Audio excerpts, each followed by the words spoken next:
Karen, Karen, hazla de nuevo. Probando, probando. Ya el relator está en camino. ¿Te escuchas? Yo hice prueba con ella ahora.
Bueno, Una presentación en PowerPoint, ¿la podemos hablar? el señor, ¿usted trae ¿El propio? su computadora? No, no, no. Ok, entonces la podemos. Entonces voy a... ¿Puedo dejar esto aquí, no? En este repositorio.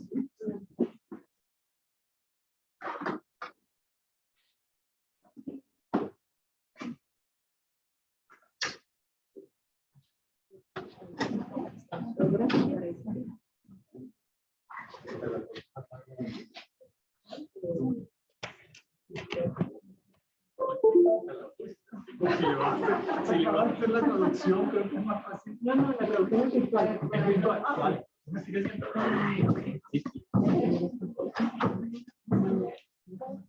Es esta llave, Es ¿verdad? esa. Costa Rica, no, UPAS no, vamos a poner la que está arriba. Antes de comenzar la actividad, les confirmo que la traducción.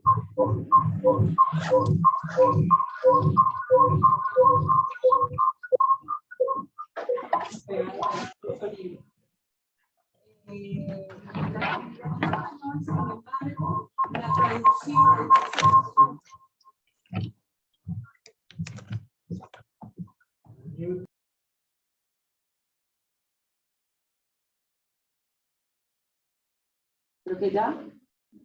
¿Cómo es el...? Perdón, Ya. para pasar. ¿Tú tienes un control? Como les comentaba, la actividad va a ser en español, sin embargo, la traducción en inglés va a estar en el Zoom. Para no tener que... Sí, déjame preguntar, ¿usted es el primero en exponer? yo soy el... Bueno, no, van a haber dos introducciones y luego yo soy el expositor, ¿no? Ok, perfecto. Ok.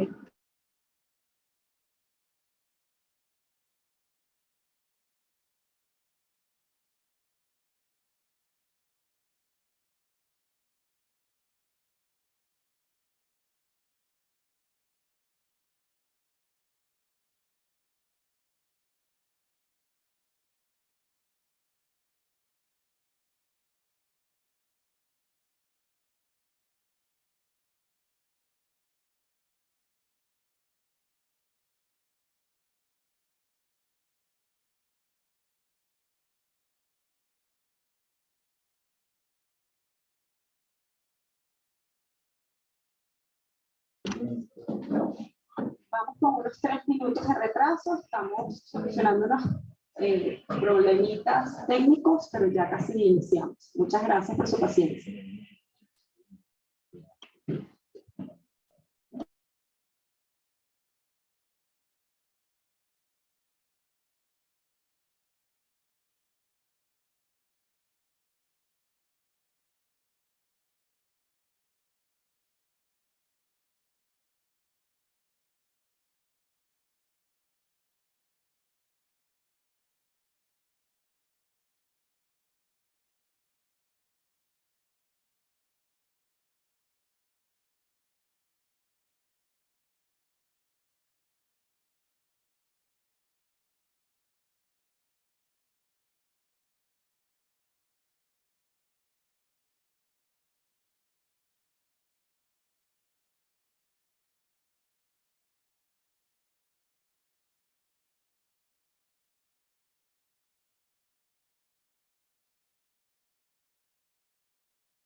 Muchas gracias por su paciencia. Bueno, buenas tardes a todos y a todas. Hoy tenemos el privilegio de tener en el campus de la Universidad para la Paz al señor Morris Tidball-Beans, relator especial de Naciones Unidas sobre ejecuciones extrajudiciales, sumarias y arbitrarias. Bienvenido, relator. Él estará conversando con nosotros sobre los aportes de la relatoría para el desarrollo de estándares internacionales a 40 años del establecimiento de su mandato. Sobre el relator, debo comentarles que fue designado el 1 de abril del 2021. Es doctor en medicina y está especializado en ciencias forenses, derechos humanos y acción humanitaria. En los últimos 35 años ha coordinado misiones de investigación, asistencia técnica y aumento de capacidades en más de 70 países de todas las regiones del mundo. Nuevamente le damos la bienvenida a nuestro campus. Ahora voy a pasar a saludar a quienes integran nuestra mesa principal. El señor rector de la Universidad para la Paz, doctor Francisco Rojas Aravena. Doctor Juan Carlos Sáenz Borjo, decano de la Universidad para la Paz. Señora María Luisa Gómez, abogada del Instituto de Raza, Igualdad y Derechos Humanos. Debo comentar que ella también es estudiante de la Maestría de Derecho Internacional de los Derechos Humanos que ofrece la universidad en conjunto con el Colegio de Abogados. Y bueno, de hecho fue su iniciativa y su organización tener hoy el privilegio de tener al relator acá en la universidad. Así que muchísimas gracias, María Luisa. Nos sentimos, ¿verdad?, muy complacidos de que haya sido esta una iniciativa de una estudiante para la paz. Para comenzar esta actividad, le voy a dar la palabra al señor rector Francisco Rojas Aravena para que le dé la bienvenida al relator. Muchas gracias, Karen.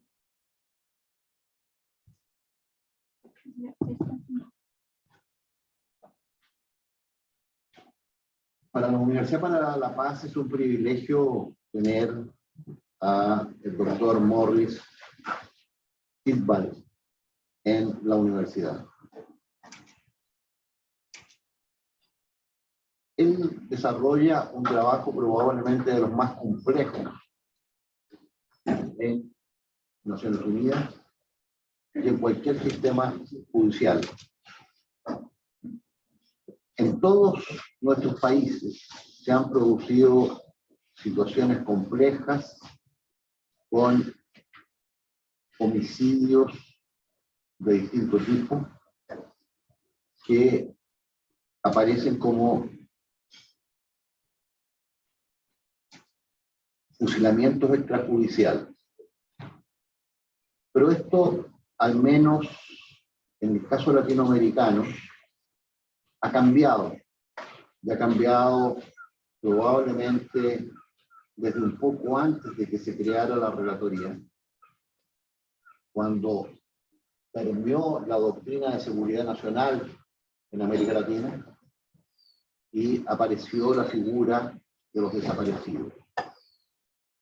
Hoy día, los desaparecidos en México, ayer un reportaje señalaba que aparecen más de 100.000 y que la cifra probablemente es mayor.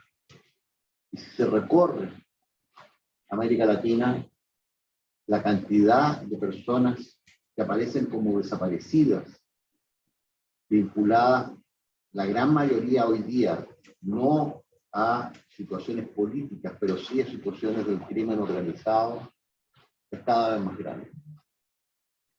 Lo mismo que ejecuciones extrajudiciales ligadas a este tema. Costa Rica es un país privilegiado. Tiene que ver con su historia, con la abolición temprana de la pena de muerte, el desarrollo de la educación gratuita y obligatoria,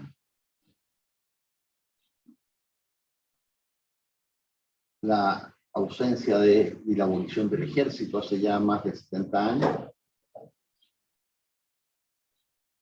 Pero el crimen organizado está empezando a impactar a Costa Rica con situaciones que se señalaban, esto a nosotros no nos va a pasar. Particularmente homicidios múltiples. Costa Rica se habían producido una cantidad de homicidios vinculados a guerra entre bandas, ajuste de cuentas, en fin. Pero cuando se miraban situaciones de matanzas múltiples, como las de México, señalaba, esto a nosotros no nos va a pasar. Pero ya pasó. Y es necesario tener presente cómo evitar esto. Y en la universidad, además de los temas de derecho internacional y derechos humanos, creamos una cátedra sobre comercio ilícito y crimen organizado transnacional para poder analizar este tipo de situaciones, poder entender y generar políticas públicas que puedan apuntar a este tema. El trabajo de la relatoría que dirige y desarrolla el doctor Morris Thibault-Beans es un trabajo técnico, pero que tiene una condición humana esencial. Y la condición humana esencial es que cualquier hallazgo de víctimas es una tranquilidad en el espíritu de una familia, de un barrio, de una comunidad. Y en ese sentido, probablemente esa es una parte no vista del trabajo que desarrolla la relatoría. ¿Cómo poder dar tranquilidad de espíritu a quienes están en esta perspectiva? En el caso de Argentina, las madres y abuelas de Plaza de Mayo siguen desfilando.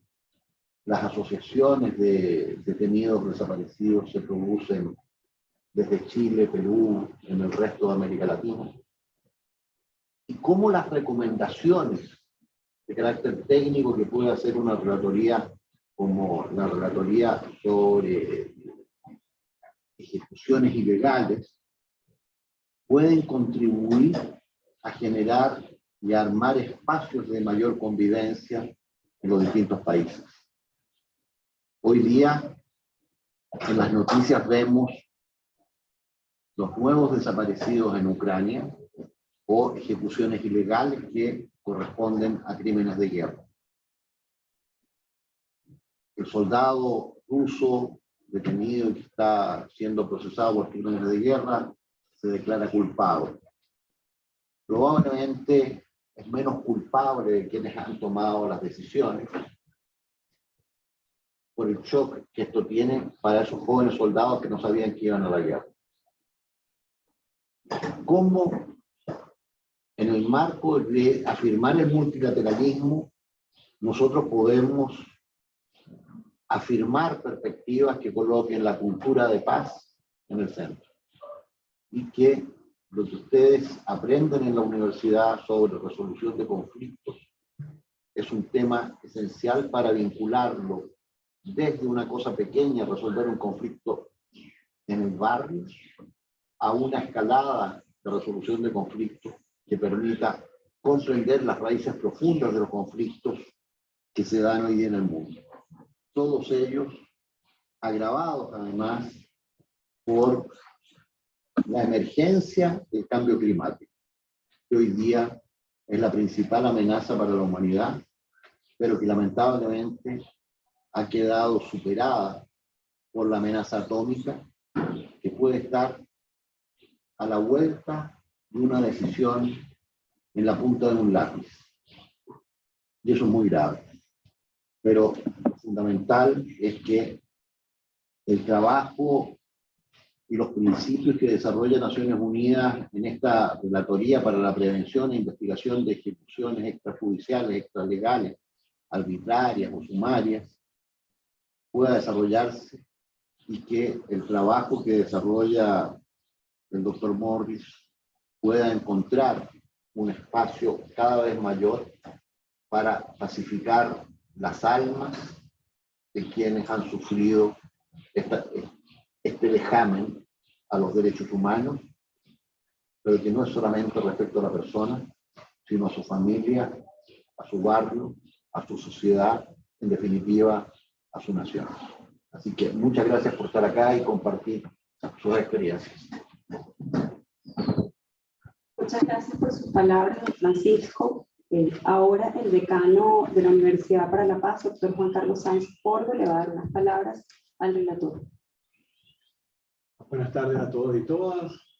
Buenas tardes a quienes me acompañan en la mesa. Un saludo muy especial como alumna de la universidad y por haber propiciado este encuentro. Qué bueno que haya podido venir a visitarnos y compartir lo que es su trabajo.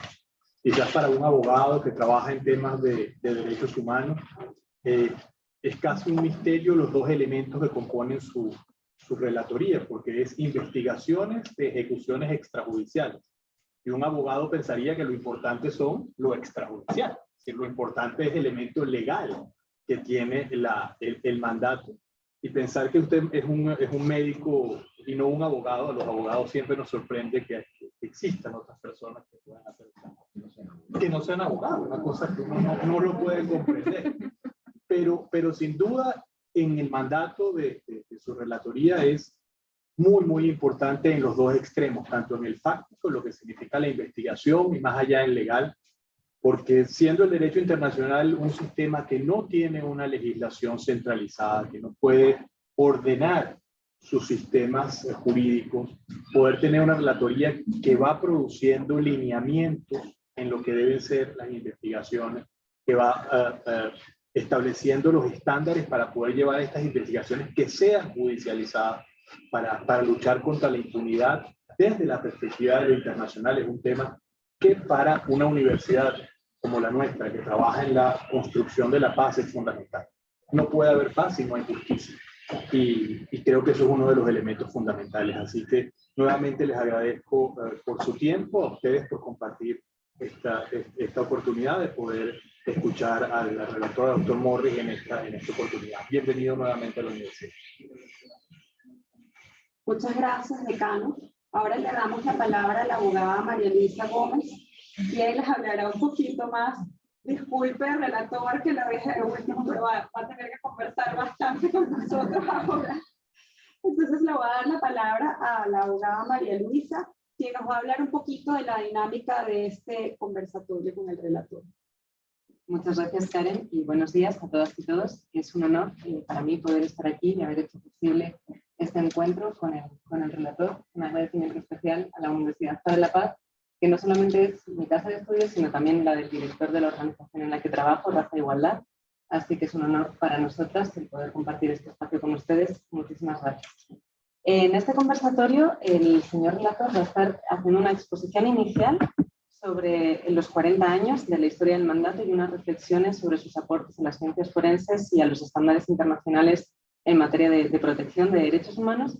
Y para las personas que nos están siguiendo a través de las redes sociales, vamos a estar recogiendo las preguntas que ustedes tengan para hacerle llegar al relator, así que vamos a estar muy atentas por esa vía también. Y después de la presentación del relator tendremos un espacio para un conversatorio, para ese intercambio y esas preguntas que ustedes puedan dirigirle. Así que sin más preámbulo, para poder hacer uso del tiempo, le dejo la palabra al relator y nuevamente muchísimas gracias a todas y todos por estar aquí con nosotras en este día.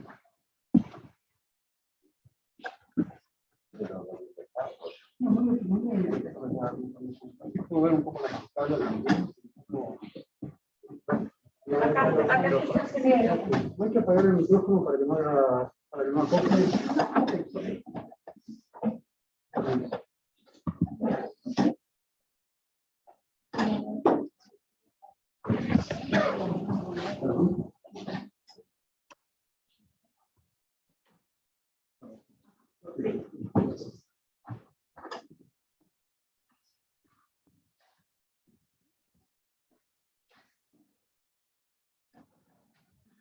La pantalla.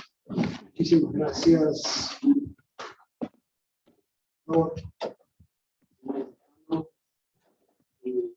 Gracias, María Luisa, por la invitación, la posibilidad de compartir con ustedes de las reflexiones a las que hizo referencia la doctora María Luisa Gómez. Es un verdadero honor para mí estar aquí hoy, en esta casa, en este país. Tuve el gusto de vivir algunos años atrás, y siempre me con la posibilidad de un día de hacer alguna actividad académica en esta universidad. Ese sueño se cumplió ya hace unos años en Ginebra, donde vivo, a través de la relación que se transformó en amistad con el embajador, representante de UPAS en Ginebra, el licenciado David Fernández Tuyana. Y cuando, en el marco de esta breve visita en calidad de relator especial de Naciones Unidas sobre ejecuciones extrajudiciales sumarias arbitrarias a Costa Rica, se abrió la posibilidad de visitar la universidad y compartir con ustedes estas reflexiones. Esta actividad se transformó en el centro de la visita en estos días, 3 días de visita. He tenido la oportunidad de reunirme con la Corte Interamericana, con el Instituto Interamericano de Derechos Humanos, con el ANUR y otras instituciones, también con Cancillería, y con familiares de víctimas de violaciones a los derechos humanos que residen en Costa Rica, donde están exiliados, refugiados de los países vecinos y organizaciones de derechos humanos que gestionan. Y a lo largo de estos días he estado justamente hablando mucho sobre los principios, los estándares y los instrumentos que son materia de este conversatorio. Me parece muy importante tener la oportunidad de compartirlo con ustedes también, porque espero poder transmitirles la importancia, sino también la utilidad que tienen estos instrumentos, estándares, para la defensa y la promoción de derechos humanos, pero también para la construcción de la paz. ¿Así, Víctor? Perfecto. Muchas gracias. Perdón. Y para ello, creo que es útil hacer un poco de historia sobre el mandato que yo represento y estos estándares e instrumentos sobre los que voy a hacer referencia. El mandato tiene 40 años. Este año se cumplen 40 años desde la creación del mandato. Casi la misma edad que esta honorable casa de estudios. Y la creación del mandato es la obra de la sociedad civil, especialmente de nuestra región, del sur de América Latina en particular, cuando en los años aciagos a los que hacía referencia el señor rector, y en el marco de una práctica extendida y sistemática de desapariciones forzadas y ejecuciones extrajudiciales, los familiares de las víctimas, las organizaciones que las representaban y personas comprometidas con los derechos humanos hicieron campañas, alzaron su voz, hicieron llamados a Naciones Unidas para crear mecanismos, instrumentos de atención y respuesta a la grave situación de violaciones a los derechos humanos que aquí se vivía. Estas organizaciones, y el señor rector hizo referencia a algunas de ellas como Abuelas de Plaza de Mayo, además tuvieron el carácter visionario de pensar que para investigar estos delitos complejos y muy difíciles de investigar, harían falta técnicas y métodos forenses innovadores. Estamos hablando de los años 80. la prehistoria prácticamente desde el punto de vista de lo que es la ciencia forense hoy. Y pensar en aquellos años en la posibilidad de hacer exhumaciones, identificar los restos, identificar niños desaparecidos cuyos padres también estaban desaparecidos y de cuyas familias solo quedaban los abuelos para hacer el cotejo con esos niños, cuando todavía no existía el ADN. La idea de hacer eso por parte de abuelas y otros familiares fue realmente revolucionario. Esos llamados tuvieron eco en Naciones Unidas, especialmente por parte de la Comisión de Derechos Humanos, hoy el Consejo de Derechos Humanos de Naciones Unidas, por un lado, y también tuvieron eco en la comunidad científica forense, que se abocó a buscar respuestas o soluciones prácticas y técnicas a estos problemas extraordinarios que les planteaban estos familiares que viajaron por todo el mundo para encontrar esas respuestas. En la imagen que ven está el primer journal de medicina forense que dedicó una edición entera al uso o aplicación de las ciencias forenses a la investigación de violaciones a los derechos humanos. En respuesta justamente a estos llamados a los que hice referencia. Esa edición especial del American Journal of Forensic Pathology, que en aquel entonces, 1984, era el journal más importante de las ciencias forenses en el mundo, dedicado exclusivamente al tema que mencioné, se publicó un 10 de diciembre de 1984. Además, simbólicamente, publicada esta edición especial en el Día Internacional de los Derechos Humanos. Hubo un antes y un después de esta edición, próximamente. Y también en Naciones Unidas hubo un eco. Hubo un eco primero a los llamados de atención y de respuesta a la gravísima situación de violaciones a los derechos humanos en Chile. De hecho, el primer mecanismo especial de Naciones Unidas se creó en 1978, cuando la Comisión de Derechos Humanos nombró al doctor Félix Amiscurrena, un jurista austríaco, para hacer un informe especial sobre la situación de Chile. No era exactamente un relator especial, no lo era. Pero en base a esa experiencia, la Comisión de Derechos Humanos, 2 años después, en 1980, o sea, el mismo año en el que se fundó esta casa de estudios, creó el grupo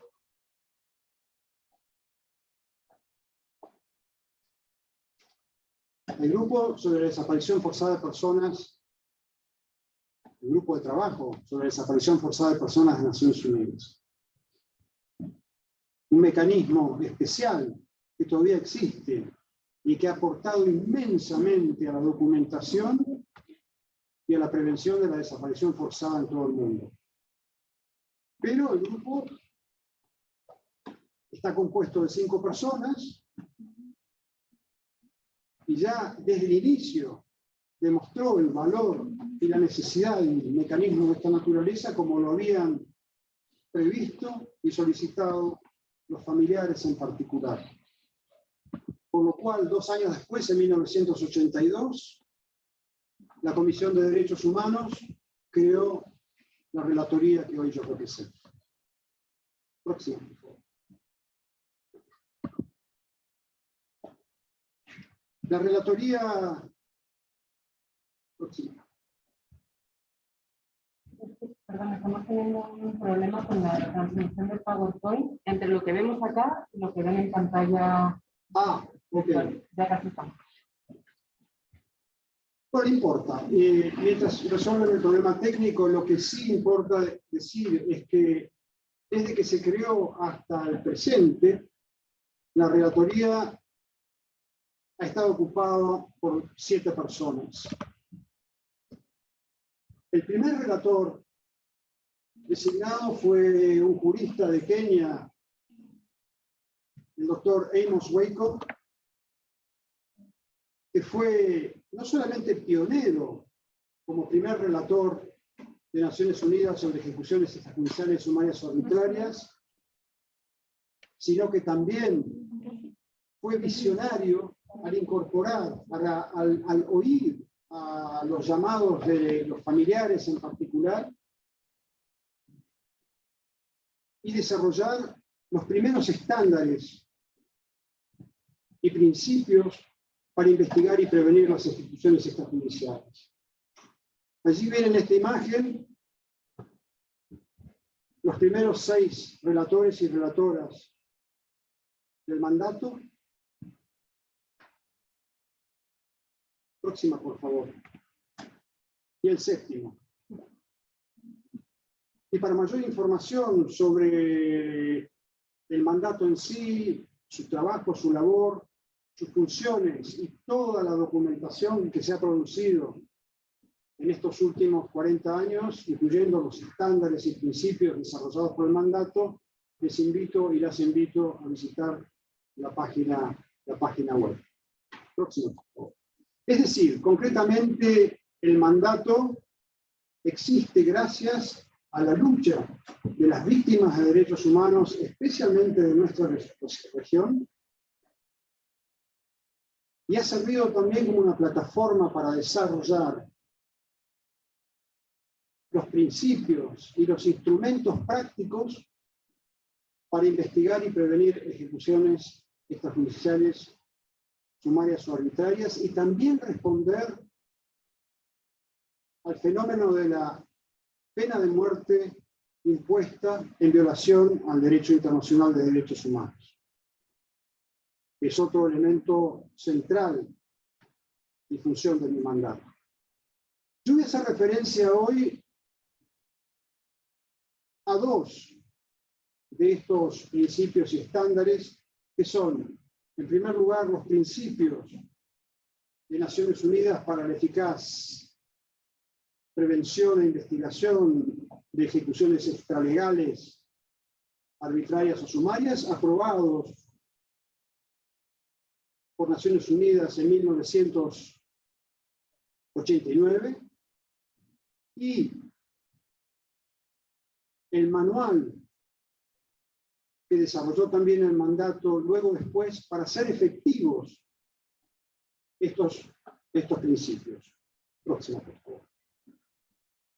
Los principios, a pesar de la edad, son absoluta y plenamente válidos el día de hoy y ofrecen el marco general basados en el derecho internacional de los derechos humanos para la prevención, la investigación, la rendición de cuentas y la reparación de muertes ilícitas con participación directa o indirecta del Estado, o por la falta de cumplimiento del Estado de su deber de proteger la vida de las personas. Sin embargo, los principios no ofrecen el cómo hacer esto. Por eso, el relator de entonces, el señor Amos Waco, inició un proceso para elaborar un manual práctico para operadores y operadoras de derechos humanos, de justicia, de ciencias forenses, para hacerlos efectivos. La próxima, por favor. Y así se creó el Manual de Naciones Unidas para la prevención e investigación eficaces de las ejecuciones extralegales, arbitrarias o sumarias, mejor conocido como el Protocolo de Minnesota. Y se llama así porque para su elaboración el relator especial convocó a expertas y expertos de todo el mundo, juristas y forenses, reconocidos y reconocidas de todo el mundo, para redactar este manual. Y entre los juristas que participaron en la elaboración de este manual, figuraron juristas de la Universidad de Minnesota en Estados Unidos, que además estaban nucleados en lo que entonces era el Minnesota Lawyers Committee, y jugaron un rol central en la redacción de los capítulos jurídicos de este manual. Próxima, por favor. Estos son las y los protagonistas de la elaboración del protocolo de Minnesota. Ustedes ven en la fotografía superior izquierda las y los abogados del Minnesota Lawyers Committee. La fotografía central superior es mi predecesor, el primer detentor del mandato, el señor Amos Waco, que todavía vive, es un legislador keniano. En la foto central inferior, quien era el director de la Oficina de Derechos Humanos de Naciones Unidas entonces, el profesor Theo Van Boven, que también en gran medida gracias a él se creó el mandato y se desarrollaron estos principios. También ven allí a las abuelas de Plaza de Mayo, que aportaron el conocimiento técnico y práctico que para entonces ya habían desarrollado en materia incluso forense y genética, y algunos de los muchos expertos y expertas forenses de todo el mundo, desde la antropología, la patología, el equipo argentino de antropología forense del Centro. Próximo. Pues bien, cuando uno desarrolla un manual técnico que parece bueno, hay que probarlo para comprobar su validez, su utilidad. Y esa oportunidad se dio al poquito tiempo de publicado el manual o protocolo de Minnesota, cuando al finalizar la guerra de los Balcanes, la Asamblea, el Consejo de Seguridad, de Naciones Unidas, decidió lanzar una investigación sobre las alegaciones de graves violaciones al derecho internacional humanitario y derechos humanos en el marco de la guerra de los Balcanes, a los fines de determinar si cabría crear un mecanismo especial para juzgar a esos crímenes. Y para hacer esa investigación se convocó, mediante la resolución 780 del Consejo de Seguridad, que está allí ilustrada, justamente a un grupo internacional de expertos para hacer una investigación sobre las alegaciones a las que hice mención. Próxima, por favor. Yo tuve la oportunidad de participar en ese equipo internacional de expertos y realizar una investigación sobre un caso luctuoso que se dio en la ciudad de Vukovar, cuando tropas serbias y paramilitares serbios tomaron un hospital y se llevaron detenidos a todos los pacientes, la mayoría soldados heridos, que nunca más fueron vistos en vida. De acuerdo a un testimonio de un sobreviviente de esa situación, el grupo fue llevado en horas de la noche, en camiones, a Campo Traviesa. Este testigo logró escaparse, saltar del camión y decía haber oído a la distancia disparos en una zona determinada. Años después, en 1992, hicimos una investigación prospectiva, utilizando técnicas de la arqueología, de la antropología forense, de la criminalística, de la patología forense. Pero lo interesante de esta investigación es que, si bien el equipo estaba conformado por expertos y expertas de distintos países, que tenían métodos de trabajo muy buenos, pero muy distintos. Compartíamos una lengua común, que es el inglés, pero no los métodos, los procedimientos. El tener un manual común de estándares de más alto nivel para hacer esta investigación fue fundamental. Fue gracias a tener y disponer del protocolo de Minnesota que pudimos realizar esta investigación justamente a los más altos estándares necesarios para asegurar la calidad de la prueba, la garantía de la prueba y permitir que se tomasen las decisiones con fundamento que luego llevaron a la creación del Tribunal Penal Internacional para la ex Yugoslavia.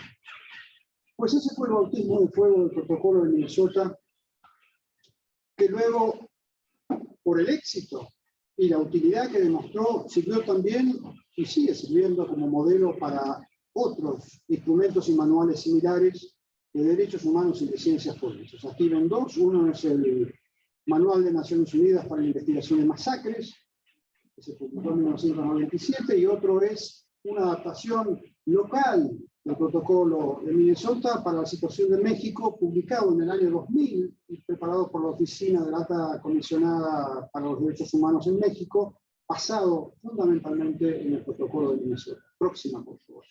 Pero no solamente ha servido como modelo para herramientas para la investigación de muertes potencialmente ilícitas, sino también para otros delitos complejos como es el de la tortura.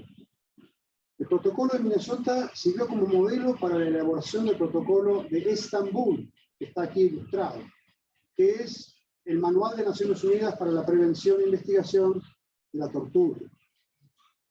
Es otro instrumento valiosísimo que ha demostrado su utilidad en todo el mundo, e incluso se refleja en jurisprudencia, en reformas institucionales en nuestra región y en otros países. Próxima, por favor.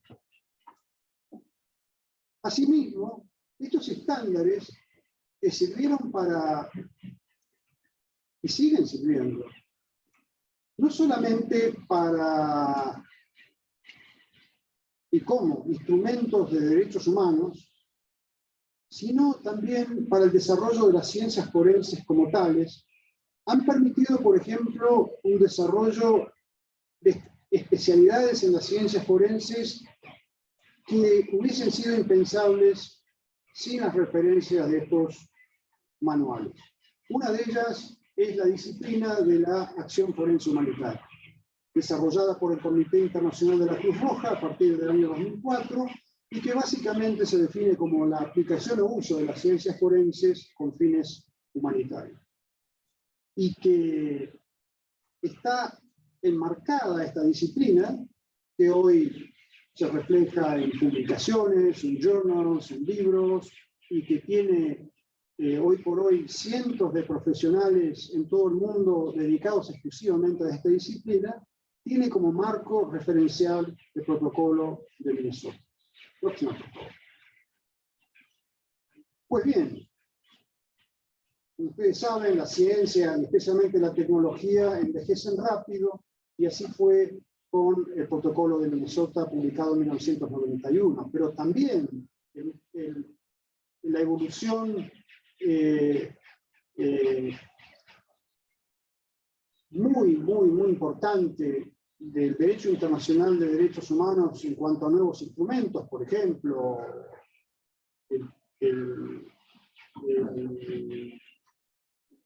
todo el andamiaje de derechos humanos para la prevención de la desaparición forzada de personas, en particular la Convención de Naciones Unidas contra la desaparición forzada de personas, entre otras, que se dio después de la publicación del protocolo de Minnesota, obligó a estas dos realidades, obligaron a actualizar el protocolo de Minnesota a fin de que este refleje la evolución, tanto en materia jurídica como especialmente científica. Y mi predecesor, el profesor Christoph Heinz, de la Universidad de Pretoria, tomó para sí este desafío. Y en el año 2014-2015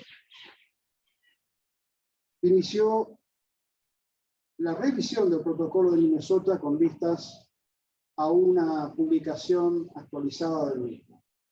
Y así la tienen. El título ha cambiado un poco, pero es el mismo protocolo completamente revisado y actualizado. Próxima, por favor. Con una serie de nuevos capítulos que incluyen, por ejemplo, la genética forense del ADN, un capítulo sobre ética profesional que no existía en la primera edición, capítulos especiales sobre criminalística, informática forense y el derecho de las familias que les cabe en estas investigaciones, como así también un capítulo sobre la aplicación del protocolo de Minnesota en contextos de conflictos armados, o sea, enmarcados en el derecho internacional humanitario. Próxima, por favor. Y básicamente este protocolo, que es gratuitamente accesible en los 5 idiomas de Naciones Unidas, a través de las páginas de la Oficina de la Alta Comisionada de Naciones Unidas para los Derechos Humanos, ofrece y brinda para los operadores y las operadoras el cómo hacer efectivos estos principios y elementos que deben regir las investigaciones de toda ejecución extrajudicial, sumaria o arbitraria. Deben ser prontas y confiables, eficaces y exhaustivas, independientes, imparciales, transparentes y siempre guiadas por la ética profesional. Repito, el manual ofrece el cómo hacer esto. Próxima, por favor. Pues bien, el manual se considera hoy, como en este caso, en la observación general del Comité de Derechos Humanos, que es el órgano convencional que vela por la aplicación del Pacto Internacional de Derechos Civiles y Políticos, en esta observación general número 36, publicada hace poco, dedicada al artículo 6 del pacto, que es el que vela por el derecho a la vida. El comité establece que no solamente hay una obligación de investigar todo caso de muerte potencialmente ilícita y que la falta de investigación equivale a una violación al derecho a la vida, sino que esas investigaciones deben fundamentarse y guiarse mediante el uso del protocolo de Minnesota. Próximo. ¿Qué quiere decir esto? Que el protocolo de Minnesota es hoy un gold standard no solamente para la práctica forense en materia de investigación de muertes potencialmente ilícitas, sino también es una referencia en el derecho internacional de derechos humanos y también en la práctica humanitaria. Otro ejemplo que me parece elocuente y sumamente alentador es la extraordinaria jurisprudencia de la Corte Interamericana de Derechos Humanos que hace referencia al protocolo de Minnesota en las distintas sentencias que tocan al tema de mi mandato, en la que manda a los estados concernidos a hacer efectivo el uso de este protocolo de Minnesota. Próxima, por favor. Podemos pasar a la otra. Simplemente es una lista, estos son sentencias de la Corte Interamericana, que les invito y las invito a estudiar porque es sumamente interesante. En ese sentido, para quienes son de esta región, creo que nos debemos sentir orgullosos por la tarea y la labor del sistema interamericano de protección y de la Corte en particular, por su carácter pionero en la promoción de estándares, incluyendo del sistema universal como es el protocolo de Minnesota. Bien. Les voy a compartir ahora algunas experiencias prácticas del uso de estos protocolos, ¿sí? Porque hasta ahora he hablado teoría, que es muy linda, aunque hice referencia a un caso concreto como fue la investigación de Bucavar, pero me parece que es interesante mostrarles en la práctica y en base a la experiencia la utilidad de estos protocolos. Este es un caso que me tocó investigar en Libia, en el medio de la guerra civil, del conflicto armado no internacional, luego internacionalizado, en el año 2011, cuando en una comunidad particular del país, el ejército oficial del general Gaddafi tomó la comunidad e hizo desaparecer a una treintena de personas, todos hombres, desde niños a ancianos. Eso sucedió en junio del año 2011. Y lo interesante del caso es que en el mismo los responsables de esta acción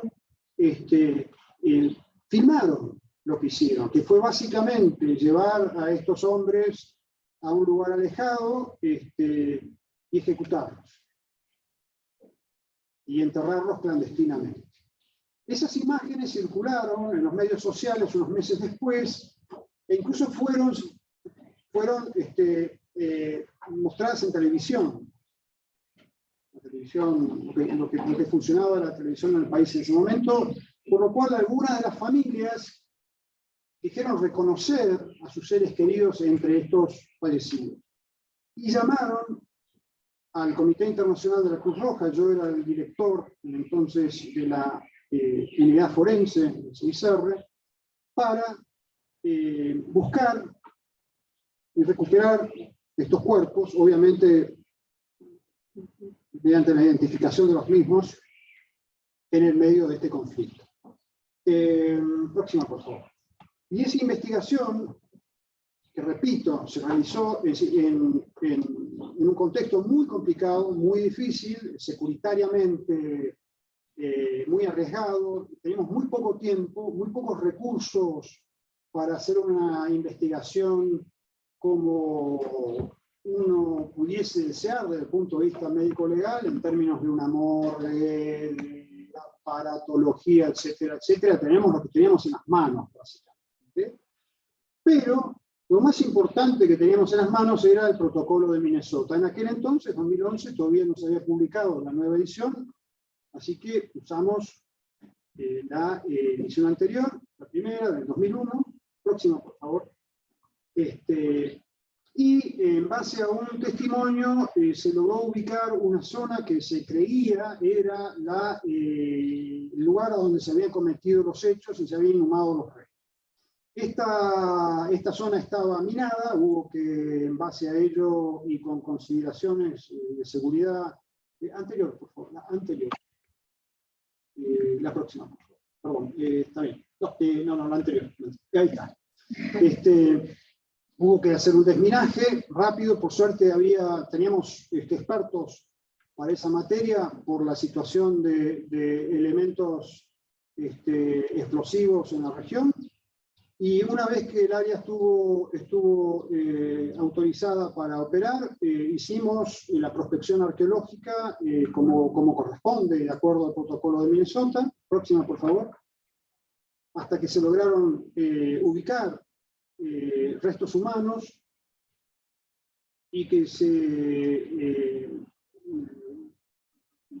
mediante las técnicas arqueológicas, próxima, por favor, siguiendo paso a paso lo que recomienda el protocolo de Minnesota, próxima, por favor, expusimos antes de recuperar. Una práctica, un error común que se hace en este tipo de casos, para los que no siguen el protocolo de Minnesota, es ante cada hallazgo recuperarlo, sacarlo del suelo para un examen posterior en otro lugar. Nosotros nos atuvimos al protocolo de Minnesota, se expusieron todos los restos, y en base a ello se pudo cotejar el hallazgo con las fotografías y las imágenes que existían que llevaron a esta investigación, logrando comprobar una correspondencia total entre los hallazgos y esas imágenes, con lo cual también corroborando o probando la certeza de que lo que habíamos encontrado correspondía a el caso que estábamos investigando. Próxima, por favor. Y luego, sí, próxima, esos son flechas que muestran las correspondencias. Próxima, eco. Ahí otra, ustedes ven la correspondencia. Bueno, se recuperaron todos los restos, teníamos muy poco tiempo por la condición securitaria, un par de veces tuvimos que retirarnos del lugar por el avance de tropas, repito, sin ADN, sin aparatología, etcétera, pero haciendo el trabajo de acuerdo a los máximos estándares que establece el protocolo de Minnesota, a fin de no solamente recuperar, siempre respetando la dignidad de los restos, examinar a los mismos y documentar los hallazgos próximos, y cotejar los hallazgos con la información que al mismo tiempo se iba recogiendo de las familias de la comunidad concernida. Próxima, por favor. Incluyendo las consideraciones psicosociales, de acompañamiento a los familiares que querían ver lo que se estaba haciendo, tienen el derecho a hacerlo bajo el derecho internacional de los derechos humanos, pero obviamente con la contención necesaria, en fin, respetando todos estos pasos. Próxima, por favor. Y elaborando informes a mano, prácticamente, y haciendo los cotejos allí, próxima por favor, para lograr la identificación fehaciente, o sea, positiva, de 27 de estos 33 casos, los otros 6, 3 con identificación probable y 3 con identificación, sin identificación, a los fines de poder entregar dentro de 5 días de trabajo los restos a la comunidad. Próxima, por favor. Y trabajando siempre mano a mano con la comunidad, incluso con los líderes religiosos. Yo no soy musulmán, ni tampoco lo eran mis colegas de trabajo, pero como director de ese equipo, yo puse como condición sine qua non que antes de iniciar la pericia tuviésemos un diálogo con las autoridades religiosas, con los muftis, los imams, para explicar lo que íbamos a hacer, explicar que no éramos musulmanes, pedir permiso para hacerlo, y eso cambió completamente la dinámica y la relación, no solamente con las familias que estaban solicitando la investigación, sino con la comunidad. Y trabajamos mano a mano, y obviamente se lograron cumplir no solamente los aspectos periciales de derechos humanos y humanitarios, sino también cumplir con los preceptos religiosos o culturales de esta comunidad. Próximo. Hasta la entrega de los cadáveres. Próximo. Y luego algo que es particularmente de interés para esta casa de estudio, que es la construcción de la paz. Y aquí hago publicidad de una reciente publicación de esta casa de estudios, que es el libro que está aquí ilustrado sobre multilateralismo, derechos humanos y democracia, como perspectiva global. Hay un capítulo que trata sobre el aporte de las ciencias forenses a la construcción de la paz. Y ustedes me van a decir, ¿qué tiene que ver una cosa con la otra? Pues en mi experiencia puedo decir que bastante. Les quería compartir un par de casos. Uno que me tocó dirigir antes de la publicación de la última edición del Protocolo de Minnesota, y otra basada en la última edición. Próxima, por favor. Ahí estamos en el... Bueno, este es un caso realmente extraordinario que se dio a partir de la guerra entre Israel y el Líbano, que se suscitó en julio del año 2006, cuando el Hezbollah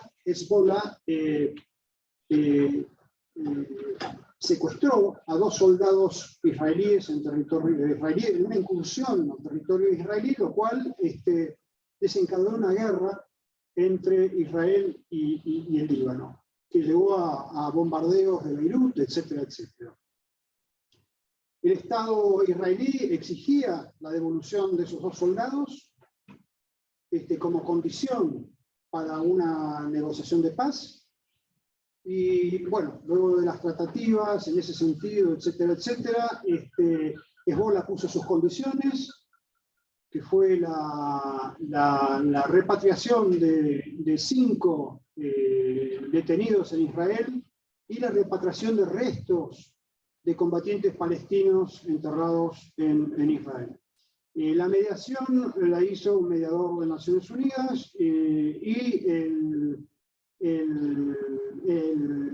intermediario neutral de esta operación fue el Comité Internacional de la Cruz Roja. En este caso también yo, como director del equipo de la unidad forense de CISR, se me convocó para esta operación. En realidad no fue exactamente así. Yo estaba en el Líbano de casualidad cuando se dio la oportunidad de este intercambio. Y la idea, mientras yo estaba ahí, yo soy médico forense en mi calidad de tal, se me pidió que estuviese presente en el momento de entrega de los soldados, porque no se sabía si estaban vivos o muertos. Más bien se suponía que estaban vivos, y como condición para la entrega de los soldados israelíes se pedía que fuesen examinados médicamente para constatar torturas o malos tratos. Yo estaba allí en este momento tan particular con un botequín de médico y no con una caja de trabajo médico legal, forense para examinar restos. Sin embargo, a último momento, cuando los negociadores de Naciones Unidas lograron el acuerdo final para la negociación, Hezbollah llegó al lugar trayendo no a 2 soldados vivos, sino a 2 féretros que se ven en la fotografía.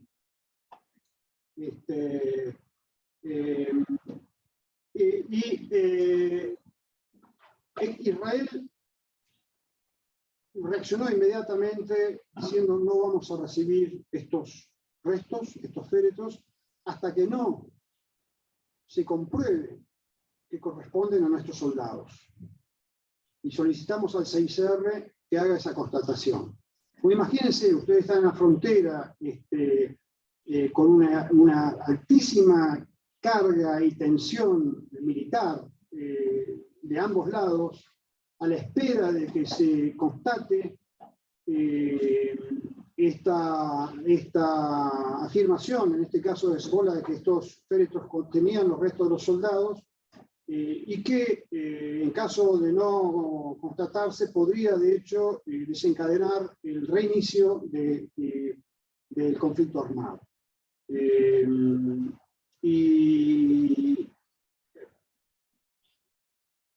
además, en un sitio desértico, sin instalaciones apropiadas, excepto una pequeña garita de guardia fronteriza, en donde yo, de manera muy rápida, creé el espacio para poder hacer el estudio de estos restos con la privacidad adecuada, ya que el sitio estaba lleno de periodistas y de soldados, etcétera, etcétera.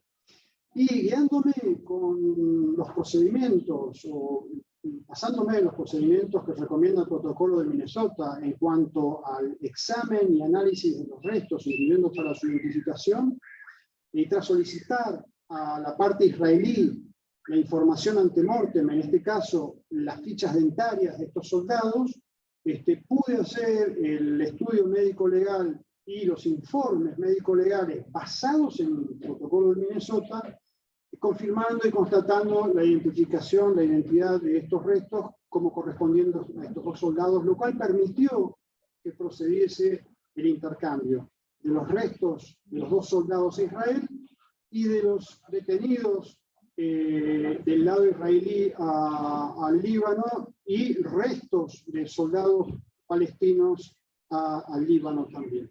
Ustedes ven allí abajo, en las fotos de abajo de la derecha, la gran concentración de tropas y de militantes y de combatientes israelíes por un lado y de Hezbollah por el otro, a la espera de los restos de sus combatientes caídos.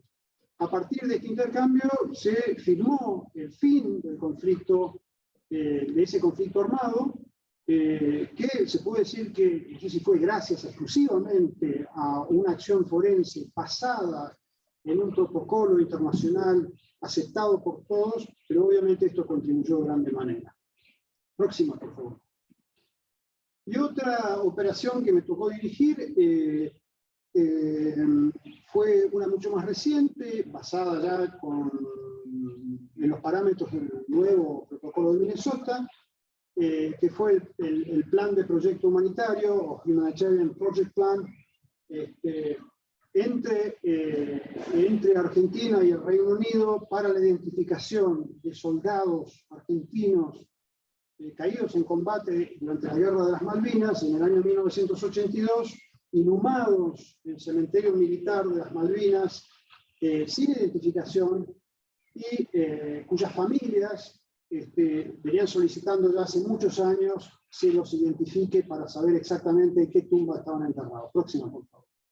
Así es que en el año 2012, la entonces presidenta de Argentina, la presidenta Cristina Kirchner, solicitó al Comité Internacional de la Cruz Roja asistencia técnica forense para identificar a estos soldados. Próxima, por favor. Basados en las obligaciones del derecho internacional humanitario de la protección de los restos de los soldados caídos, de la identificación de los restos de los soldados caídos, etcétera, a fin de identificar a los 122 soldados argentinos inhumados bajo una placa que decía soldado argentino solo conocido por Dios, y cuyas familias querían saber a dónde estaba cada uno de sus seres queridos inhumados en las islas. Próximo, por favor. Obviamente, este es un conflicto que sucedió hace mucho tiempo, pero que aún suscita muchas sensibilidades, especialmente en el lado argentino, y que por ello, entre la solicitud del año 2002 y la posibilidad de implementar esta operación, transcurrió bastante tiempo de negociación diplomática y de preparativos. Que incluyó, además, obviamente, recoger toda la información necesaria de los familiares para hacer eventualmente las identificaciones cuando fuesen posibles, incluyendo tomar las muestras para los estudios genéticos, etcétera, realizar los estudios de factibilidad, etcétera, etcétera. Próximo, por favor. El acuerdo entre las partes, léase Argentina, Reino Unido y el 6R, se firmó en diciembre del año 2016 para realizar esta operación. Y el acuerdo exigía o establecía que la misma debía finalizar en un año, es decir, en diciembre del año 2017. En base al protocolo de Minnesota nuevo, yo pude, con un equipo a mi cargo, colegas del 6R, hacer todos los preparativos, desde la logística, científicos y técnicos, para realizar esta operación. Les recuerdo el lugar, es un lugar muy remoto, muy alejado, logísticamente muy complejo de operar, con un clima antártico extremo, con una facilidad de acceso muy limitada, etcétera, etcétera, etcétera, y además con una población local que hubo que convencer sobre la importancia de esta operación desde el punto de vista humanitario. Próximo, por favor. El protocolo de Minnesota sirvió, como en el caso de la operación de Vukovar, como una herramienta esencial para elaborar el plan de acción y de trabajo, tanto general como cotidiano del día a día, desde la recuperación de los restos, el examen de los restos, la obtención de muestras, la protección de la cadena de custodia, la elaboración de informes, etc. Próxima, por favor. Obviamente, por las sensibilidades diplomáticas y políticas, la conformación del equipo fue compleja. Yo, en mi calidad de ciudadano chileno, como director del equipo forense, me tomé el trabajo a partir de consultas múltiples, de conformar un equipo que además requería gente con enorme experiencia y de gran confiabilidad para hacer esta labor, con ciudadanos de España, de Australia, de México, pero también de Argentina y del Reino Unido. Próximo, por favor. De vuelta, expertos y expertas con distintas experiencias que debían trabajar bajo los mismos estándares, para lo cual el protocolo de Minnesota fue invalorable. Y obviamente cada uno y una con sus responsabilidades. Próximo, por favor.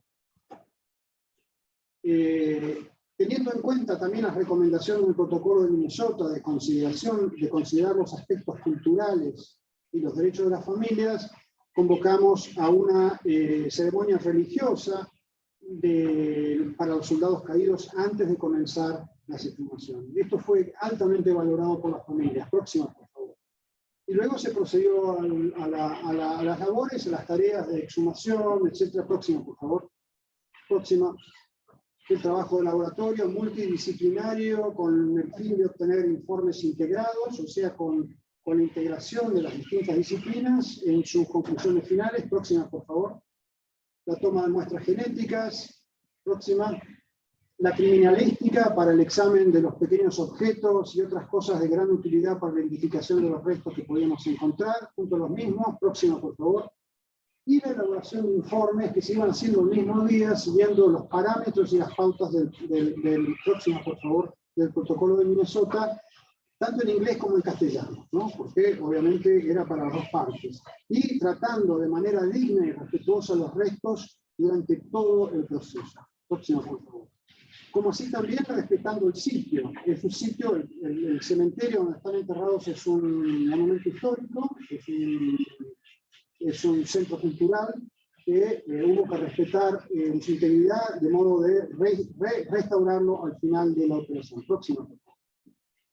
Y finalmente reconvocamos a todos los expertos y expertas para consolidar toda la información. Próxima, por favor, y preparar los informes a fin de entregarlos como había estado previsto el 1 de diciembre del año 2017 a ambas partes, Argentina y el Reino Unido, en la sede del Comité Internacional de la Cruz Roja en Ginebra. Allí ven los embajadores de ambos países recibiendo copias de los informes. Próxima, por favor.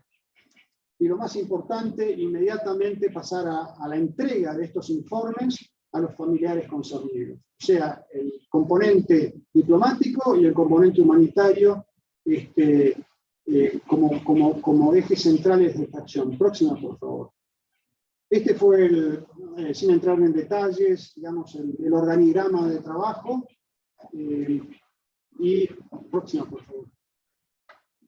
Y a partir de la identificación de esos restos, de prácticamente todos, se convocaron luego sendos viajes de las familias de los soldados identificados a las islas para rendir homenaje de sus seres queridos en las tumbas correspondientes. En el año 2018, próxima, por favor.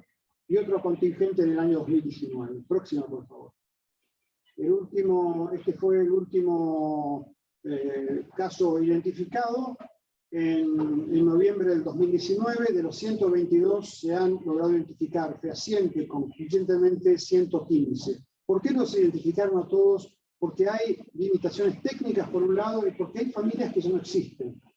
Que no existen para dar las muestras de referencia y de información. De modo que han quedado algunos soldados que van a continuar con esa placa a la que hice referencia antes. Pero la gran mayoría, más del 90%, fueron identificados positivamente. Gracias. Próxima, por favor. Y lo más importante, lo fundamental, lo que nos guía en esto, es la dimensión humanitaria, primero, de derechos humanos, después, para lo cual, en este caso particular, enmarcado dentro de los convenios de Ginebra que están ilustrados ahí, pero guiados en la práctica parte técnica por un instrumento tan valioso como el manual al que hice referencia. Próxima, por favor. Bueno, construcción de paz. Obviamente hay relaciones diplomáticas hace ya mucho tiempo entre Argentina y Reino Unido, etcétera, a pesar de estas rispideces en torno a las islas. Pero a partir de esta operación se restablecieron canales de diálogo impensables antes. Aquí tiene una visita del entonces ministro de Relaciones Exteriores del Reino Unido, hoy primer ministro Boris Johnson, a Argentina, en el año 2018 para rendir homenaje a los soldados caídos. ¿Sí? Próxima, por favor. Y dos veteranos de la guerra, Jeffrey Cardoso, un teniente coronel del ejército británico, y el soldado Julio Aro, veterano del ejército argentino, que lucharon denodadamente para que se haga valer el derecho internacional humanitario en la identificación de estos restos, trabajando mano a mano, a pesar de haber sido antiguos enemigos, y el equipo argentino de antropología forense, que fue un integrante importante del equipo que conformé, han sido nominados para el Premio Nobel de la Paz. Próxima, por favor. Bueno, yo creo que eso ilustra el valor de estos principios y manuales, ¿no? Creo que nos deja sin demasiadas dudas al respecto de la utilidad. Obviamente queda mucho por hacer. Y como parte de mi mandato, el primer informe temático que voy a presentar el próximo mes de junio trata sobre el estado actual de los sistemas médicos forenses en el mundo. Próxima, por favor. Y esto es parte de mi trabajo para los próximos 3 años, que incluye los siguientes temas que quiero abordar. Uno es el que acabo de mencionar, otros son el de las muertes en custodia, el feminicidio, el tema de la protección de los restos humanos desde la perspectiva de los derechos humanos y del derecho internacional humanitario, y la protección del derecho a la vida en la prevención y respuesta a desastres, como así también las lecciones aprendidas de la respuesta a la pandemia de COVID desde el punto de vista de la protección del derecho a la vida. Próximo, por favor. Mi próximo informe trata sobre los sistemas médico-legales. Próxima, por favor. Y el objetivo de este informe es dar a conocer el estado actual de los sistemas médico-legales en el mundo.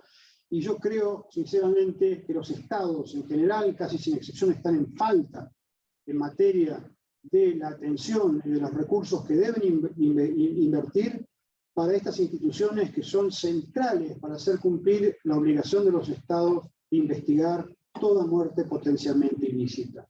El desafío es promover el conocimiento y aplicación de los estándares a los que hice referencia. Y para eso mi mandato está a disposición incluso para asistencia y cooperación técnica. Próximo, por favor. Aprovecho para decir que en el marco de esta visión ya estamos desarrollando algunas actividades regionales, incluso de promoción del protocolo de Minnesota, junto con la Corte Interamericana de Derechos Humanos, defensorías públicas, ONGs, etcétera, como una actividad que hicimos recientemente en Buenos Aires regional para promoción e implementación del protocolo de Minnesota. Próximo, por favor. Y bueno, obviamente no pierdo oportunidad de promover estos instrumentos. La semana pasada, en respuesta al asesinato de la periodista de Al Jazeera en los territorios ocupados, Shireen Abu Akleh, además de condenar estos hechos, hizo un llamado a que se investigue fehacientemente siguiendo los preceptos y parámetros del protocolo de Minnesota. Próximo. Y esta semana mismo, anteayer, hicimos una declaración de prensa urgiendo a que las investigaciones de crímenes de guerra y de lesa humanidad en Ucrania se atengan y sigan los parámetros del protocolo de Minnesota. Repito, estos son instrumentos de enorme utilidad para la protección, la defensa y la promoción de los derechos humanos, pero también del derecho internacional humanitario y de la construcción de paz. Muchas gracias. Antes de terminar, quiero dedicar esta presentación a un querido amigo que falleció a fines del año pasado, conocido también del señor rector, el doctor Roberto Garretón, un jurista chileno, que fue realmente un pionero, porque yo tuve el honor y el gran gusto de trabajar mano a mano con Roberto en aquellos años iniciales a los que hice referencia. Desde la Vicaría de la Solidaridad en Chile, él jugó un rol fundamental para hacer estos llamados a los que hice referencia para el desarrollo y uso de estos protocolos. Así que, para el amigo Roberto Garretón. Próxima, por favor. Gracias.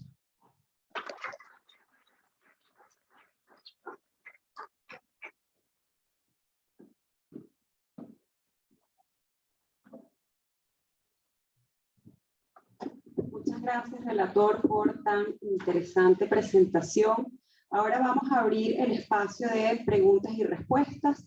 La dinámica creo que va a ser primero para los y las que están presentes acá en el aula y luego pasamos a las preguntas y respuestas de quienes están por Zoom.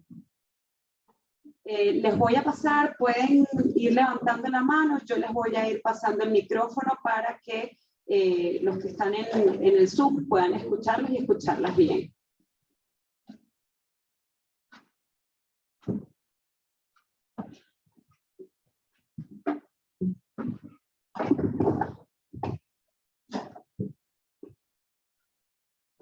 Comenzar por este lado. Bueno, primero muchísimas gracias. Es un placer para nosotros como estudiantes tenerlos en nuestra universidad y tener aquí desde su experiencia, ¿no? Una pregunta, bueno, voy a hacer dos, pero la primera es ¿qué alternativas o qué salidas podrían haber para los países con bajo presupuesto o países muy pobres en los avances médicos forenses y los avances tecnológicos? Si es necesario tener un muy alto presupuesto para poder avanzar en base a su experiencia, ¿no? De otros países que sí tienen un alto presupuesto, ¿no? Esto porque hablando de países muy pobres, pero que son potencialmente violentos. Y la segunda pregunta va en base a la preocupación que tenemos como región, a los acontecimientos que se están dando en nuestro hermano país, El Salvador, ante las denuncias de desapariciones y ejecuciones extrajudiciales y que se han intensificado con la política de mano dura del actual presidente, ¿no? Esto, ¿cuál es la posición de esta relatoría? Y en base también al objetivo que tiene como relator, ¿no? De evitar ciertos errores del pasado, ¿no? ¿Cuál podría ser la recomendación para el actual gobierno? Gracias.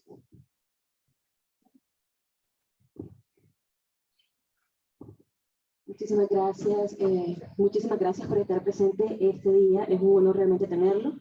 Mis preguntas van sobre la misma línea de Jocelyn.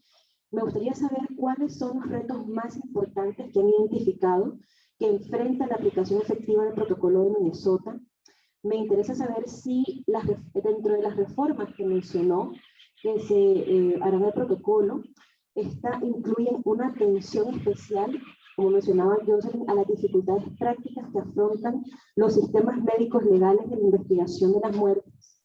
Me interesa también saber si han podido identificar los principales problemas prácticos dentro de la región latinoamericana, si pudieran especificar tal vez dentro de la región centroamericana, y si han podido identificar cuáles podrían ser esas soluciones viables a estos problemas prácticos, si se incluye dentro de esto la determinación de una infraestructura y capacidades mínimas necesarias para la aplicación del protocolo, y cómo se aborda, por ejemplo, el tema de la independencia y la objetividad, cuando en nuestros países nosotros vemos que los órganos encargados de las investigaciones son justamente aquellos que infringen, que violan los derechos a la vida y la integridad física de las personas.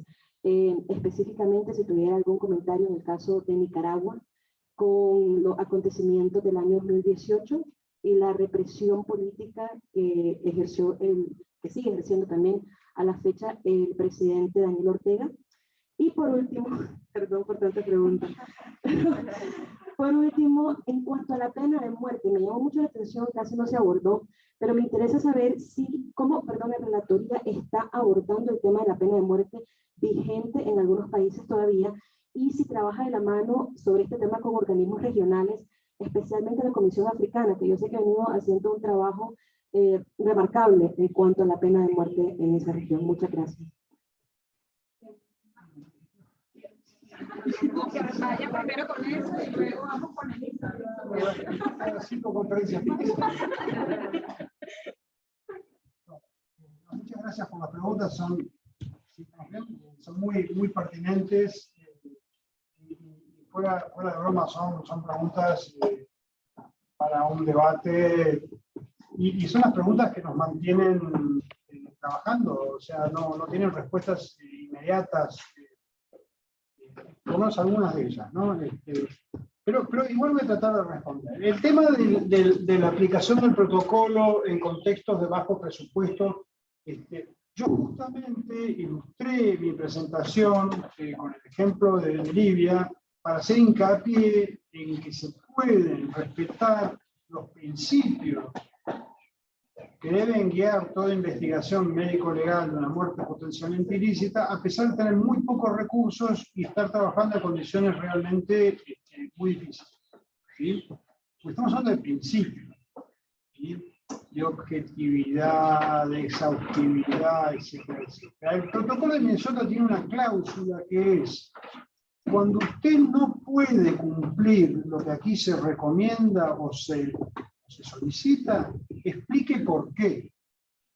Y si esos fundamentos son razonables y legítimos, pues bien, entonces hay una justificación para el no uso o aplicación de, o no se siga la recomendación pertinente. Pero yo quiero destacar que el protocolo de Minnesota, tanto la primera edición como cuando se revisó la segunda edición, y yo participé de ese proceso como responsable o el coordinador del grupo forense, una de las consideraciones centrales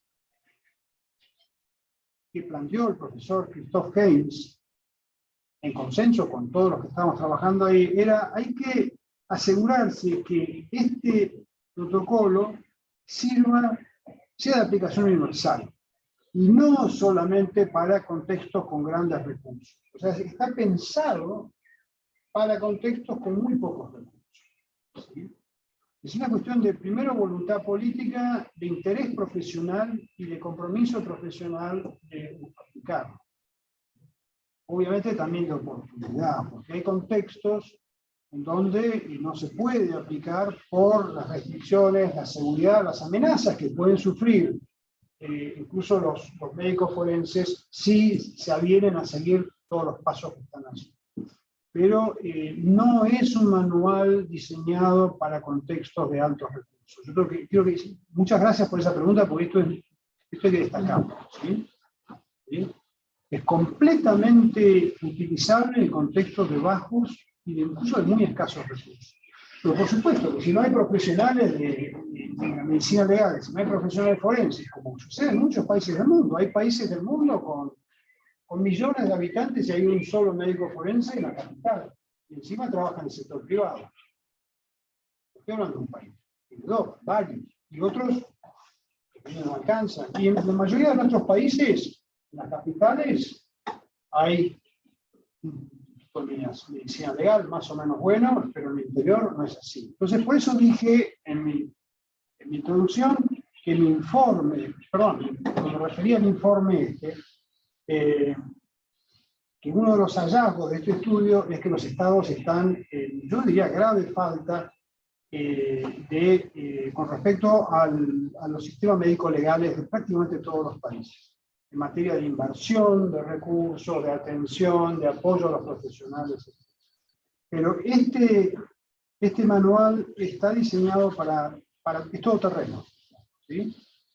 Así que gracias por esa pregunta. En el caso de El Salvador, bueno, mi predecesora, Agnès Calamar, visitó el país en el año 2016, ¿no? En 2016 hizo un informe excelente, entre los cuales se destaca justamente la necesidad, las recomendaciones de que se investiguen las ejecuciones, etcétera, etcétera. Esa recomendación fue tomada por la Defensoría de Derechos Humanos de El Salvador.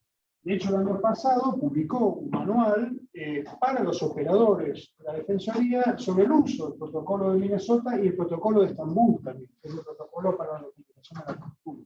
A mí me tocó participar de la presentación de ese informe, revisar el informe, etcétera, que es excelente. Justamente en la presentación de este informe se discutió el hecho de que algunos de los operadores que quieren implementar estos informes se encuentran con situaciones complejas, incluso amenazas. Ese es otro tema, ¿sí? Obviamente es una grave falta de quien corresponda o de quien sea responsable. Pero lo que quiero decir con esto es que el tema, desde el punto de vista del uso de estos protocolos, se ha atendido, por lo menos por un sector de la institucionalidad de El Salvador. No es suficiente desde mi punto de vista, y hay más para hacer. Yo estoy muy contento del hecho que la Corte Interamericana de Derechos Humanos tiene un programa también, dando capacitación en el uso del protocolo, que se va a implementar más tarde este año, ¿no? Es un trabajo que nos convoca a todos, ¿no? Pero ojo, porque presentar este protocolo y decir que se cumpla es muy fácil. Pero la idea que se cumpla de verdad y que se implemente, etcétera, es otra cosa.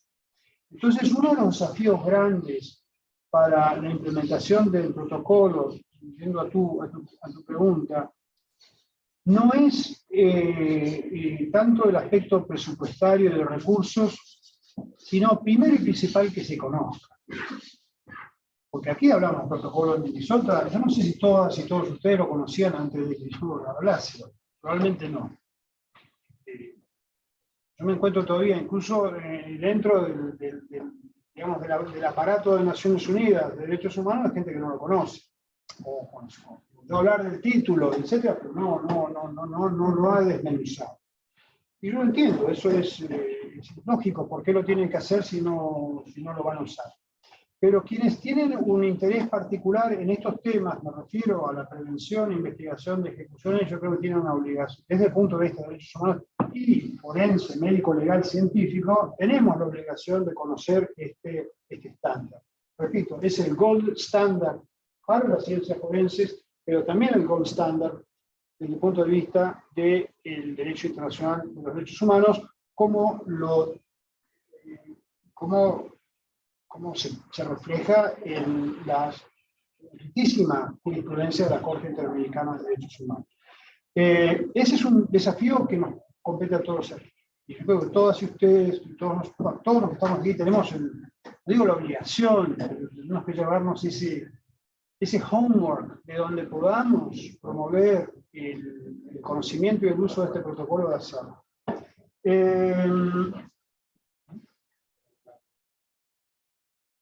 El tema de la independencia y de la objetividad.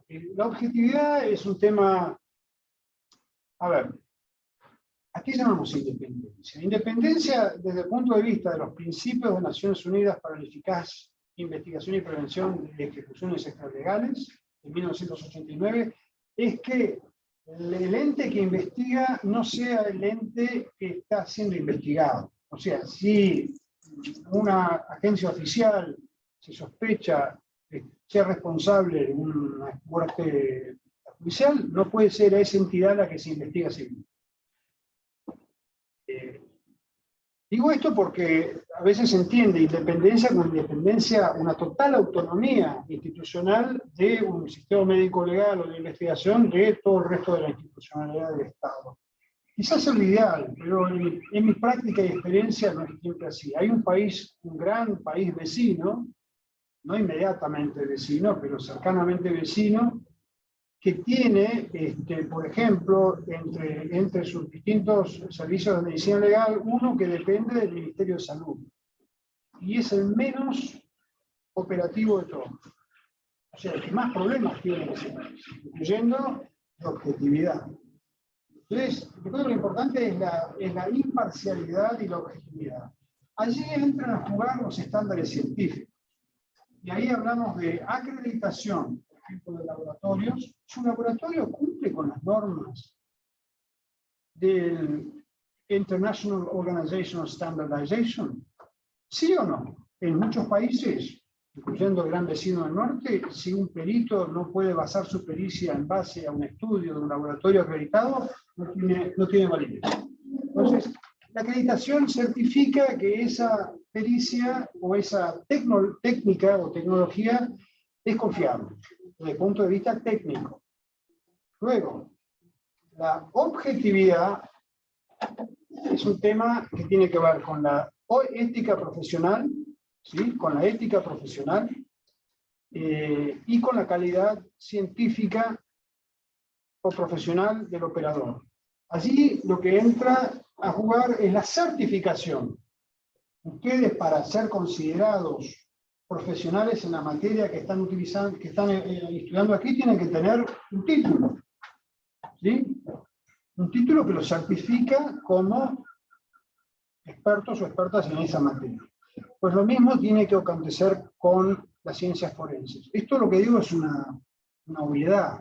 Sin embargo, en muchos de nuestros sistemas forenses, mucho del personal médico legal y forense no está certificado para las actividades y técnicas que están realizando.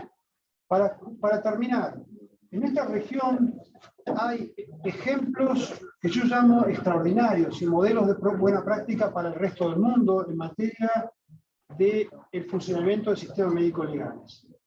Colombia es un ejemplo. El Instituto Nacional de Medicina Legal y Ciencias Forenses de Colombia es una institución modelo en la materia, por el compromiso y la calidad profesional de sus profesionales. Y que además está ayudando a profesionales de otros países como México, algunos países de Centroamérica y de Sudamérica a elevar los estándares de buena práctica.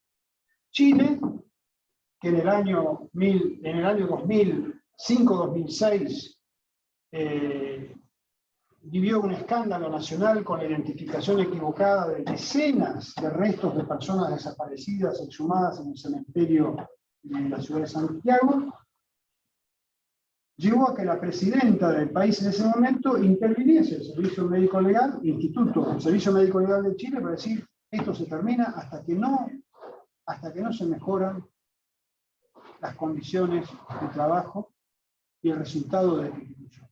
Y esa intervención, que fue seguida de un proceso de reestructuración en la que participaron expertos internacionales, yo tuve el gusto y el honor de ser miembro de esa comisión, incluyó también a los familiares de personas desaparecidas. Fue un proceso extraordinario que en 5 años llevó a que Chile tenga hoy uno de los sistemas médicos legales modelos, no solamente en la región y en el mundo. Chile no es el país menos desarrollado del mundo, pero tampoco es un país ultra desarrollado. Y Colombia lo mismo. ¿Sí? Sí, se pueden hacer las cosas cuando hay buena voluntad y un compromiso, primero político, institucional y profesional. Puedo hablar de otros ejemplos de buenas prácticas, incluso de un par de países de África que son realmente países con muy pocos recursos, que han logrado, quizás para no toda la función médico-legal, pero por algunos sectores de ellos, reformas muy interesantes y positivas. Y el informe que voy a presentar justamente menciona estas buenas prácticas como ejemplos de que cuando se quiere, se puede. En el caso de Nicaragua, el sistema médico legal de Nicaragua adolece de muchas falencias. Hay un informe que preparó la Comisión Interamericana de Derechos Humanos a través de un grupo internacional de expertos independientes sobre los hechos del año 2018, que tiene una sección que trata sobre el servicio médico legal de ese país, que es lapidario, con algunas recomendaciones. Yo creo que ahí el tema de la cooperación internacional y regional, cuando sea posible, incluyendo por parte de un país como Costa Rica, que tiene un sistema modelo también de medicina legal, puede ser una posible solución. No sé si respondió las preguntas. Creo que tenemos chance como para 3 preguntas rapiditas porque ya el bus se nos va, entonces voy a pasar acá 2 preguntas presenciales y creo que hay una virtual.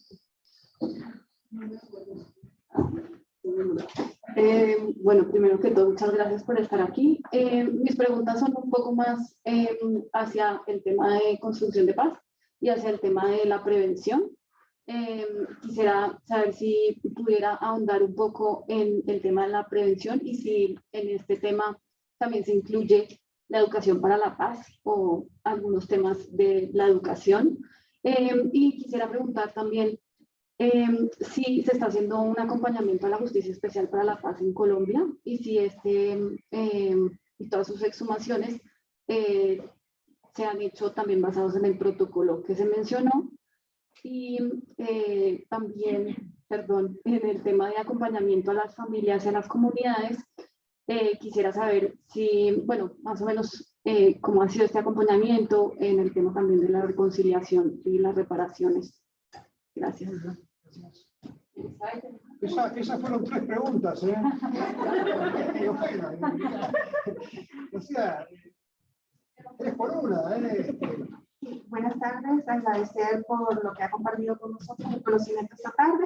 Y yo quisiera específicamente basarme en El Salvador. Quisiera saber si en este momento cuentan con colaboraciones, capacitaciones o compartir buenas prácticas específicamente con El Salvador. Gracias. Bueno, gracias. Creo que hay una última virtual para ser equitativos con los que están presenciales y virtuales. Muchas gracias. La pregunta virtual de David Fernández dice: uno de los objetivos básicos de los procedimientos especiales del Consejo de Derechos Humanos es la investigación y denuncia. ¿En qué medida su mandato también podría contribuir en los principios de buenos oficios y mediación recogidos en la Carta de la ONU, de las Naciones Unidas? La última parte no lo entendí. ¿En qué medida su mandato también podría contribuir en los principios de buenos oficios y mediación recogidos en la Carta de las Naciones Unidas? Bueno, ¿a qué hora se va el bus? Ok. Prevención. El título de estos manuales y principios es prevención. El tema central de la prevención, sobre lo que gira el concepto central que llevó a la elaboración de estos principios y luego el manual, es el de combate a la impunidad. Si las investigaciones son efectivas, deben llevar a la rendición de cuentas de los y las responsables. Uno de los factores, y eso está plenamente estudiado y sustanciado en base a la evidencia, uno de los factores que alienta la perpetuación de delitos como la ejecución extrajudicial es la impunidad de los responsables. Y abundan en nuestra región ejemplos para demostrar ello. Pero hay también ejemplos al contrario. Justamente estábamos hablando estos días con una ex fiscal de Guatemala que hizo un estudio prospectivo sobre las mejoras, el impacto de las mejoras del Instituto Nacional de Ciencias Forenses de Guatemala en la investigación del delito y la reducción de la impunidad para crímenes, incluso de muertes, en materia de la reducción de estos delitos.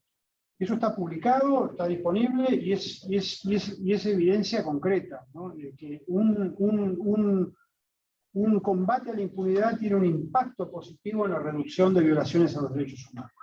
Y para eso están elaborados estos manuales. Proceso de paz en Colombia. Yo no mencioné el ejemplo de Colombia, lo iba a incluir en mi diapositiva, pero bueno, hay otros, yo usé los que usé. Pero de hecho es muy interesante que en el proceso de paz de Colombia, uno de los acuerdos centrales tiene que ver justamente con la recuperación y la entrega de restos mortales, que obviamente requiere que los mismos sean recuperados e identificados de manera adecuada a los estándares a los que hice referencia, ¿no? Entonces, el valor de estos estándares, de estos principios y estándares, en un proceso como el de Colombia, en lo que respecta a la recuperación, identificación y documentación de los casos de desaparición y ejecución, no puede ser sobredimensionado. Yo creo que es muy, muy importante. El tema de acompañamiento de la familia, yo mencioné la dimensión psicosocial, eso está incluido en un capítulo de la nueva edición del Protocolo de Minnesota, y me parece un tema central. Para mí es un tema fundamental en la práctica, en el terreno. Y me alegra decir que existen estándares internacionales, incluyendo hay básicamente un protocolo internacional de atención psicosocial a familias y víctimas en procesos de exhumación e investigación de desapariciones y ejecuciones extrajudiciales. El título es tan largo que se llama protocolo, digamos, para las familias, ¿no? Que no es fácilmente obtenible. Hay que buscarlo un poquito en internet, pero se encuentra. Y fue elaborado por un gran número de organizaciones de derechos humanos, con participación también del Comité Internacional de la Cruz Roja, de la Oficina de la Alta Comisionada, etc., en Guatemala y en Colombia. Excelente, excelente. Y realmente el último manual de Protocolo de Minnesota se nutrió de esos principios de ese protocolo para hacer el capítulo al que hice referencia. Yo creo que ya he respondido de Salvador. O sea, hay un proceso en curso que entre otras cosas se nutre de una visita de mi mandato, de las recomendaciones de esa visita, y que ha dado resultados concretos en la elaboración de este manual por parte de la Defensoría de Derechos Humanos, con los desafíos para su implementación. Incluso mencioné el tema de los desafíos de las amenazas contra y ataques contra algunos de los operadores de la Defensoría que van a hacer las investigaciones en el terreno basadas en este manual. Entonces, obviamente tenemos que seguir trabajando en conjunto en eso y obviamente es un tema de atención para mi mandato. Investigación, denuncia, buenos oficios. El tema de buenos oficios para mí es central, para mi mandato, desde un punto de vista personal, y es algo que yo he destacado en múltiples relaciones bilaterales con diversos estados con los que me he reunido. Y que ya comienza a dar fruto, en el sentido de que el mandato, creo yo, no solamente es un mandato de investigación y denuncia, cosa que hacemos, sino también de asistencia técnica y de asesoría técnica en materias como las que venimos hablando. Yo creo que el mandato debe hacer una labor, todos los procedimientos especiales tenemos que hacer mucho más en ese sentido, y yo eso es una de las misiones que me he impuesto para mi mandato. De hecho, la visita esta a Costa Rica tiene un componente en ese sentido, y las reuniones que hemos tenido hoy con ILANUD y con el Instituto Interamericano de Derechos Humanos apuntan justamente a fortalecer el conocimiento y el uso en la región de estos principios y de este manual. No sé si respondí a las preguntas. ¿Quieres decir algo? Sí, muchísimas gracias. Quisiera agradecer nuevamente a todas y todos por este espacio. Sé que ya se tienen que ir, que el autobús está a punto de salir. Solamente quería recoger una frase que dijo el relator, que es precisamente que el mandato existe en gran medida gracias a la lucha de las familias y de las organizaciones de derechos humanos y precisamente, y especialmente de esta región. Y quería cerrar este espacio con esa reflexión y hacer un llamado también a nosotros como comunidad universitaria, a nosotras y a nosotros como organizaciones de derechos humanos, como familias de víctimas, también a continuar aportando a los desafíos que continúa enfrentando el mandato para seguir construyendo estos estándares internacionales y estos aportes interdisciplinarios. Así que muchísimas gracias. Muchas gracias, María Luisa. Yo lo dije al inicio, o sea, es gracias al apoyo de la organización que representas que estamos hoy aquí, Alessandro Marra, mi colega de la Oficina de la Alta Comisionada para los Derechos Humanos, y su servidor, y por supuesto, gracias a la extraordinaria acogida de la Universidad para la Paz. Muchísimas gracias. Obviamente tenemos mucho trabajo por delante. Es un trabajo que no lo puede hacer un relator, ni dos, ni tres, es un trabajo de toda la comunidad. Y en ese sentido, la oportunidad de compartir esto con ustedes es un paso en ese sentido y las invito a que caminemos juntos. Muchísimas gracias. Aprovecho para hacer un ejemplo práctico de algo que gusta, que no es, yo hablé de acreditación. Por ejemplo, esta máscara no está acreditada. Esta sí, ¿no? Esta tiene un ISO no sé cuánto, entonces hagan de cuenta que este es un procedimiento médico legal que nos... Muchas gracias.